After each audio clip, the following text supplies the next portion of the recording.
Hello everyone! In this video, I'll guide you on how to fix failed to load library EVR.dll error in Roblox in a simple and effective way so you can launch your games without crashes. This error usually happens due to missing system files or outdated drivers.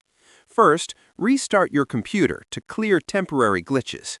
Next, update your graphics drivers to the latest version, as this file is related to video rendering on your system. After that, run the System File Checker. Open Command Prompt as administrator and type sfc/scan now, then wait for the process to complete and fix any corrupted files.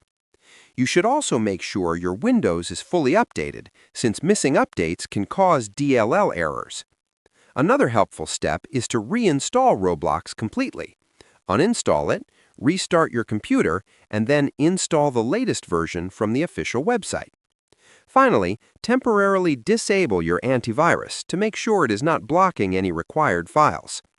After following these steps, the EVR.dll error should be fixed and Roblox should run normally again. Subscribe the channel for more videos.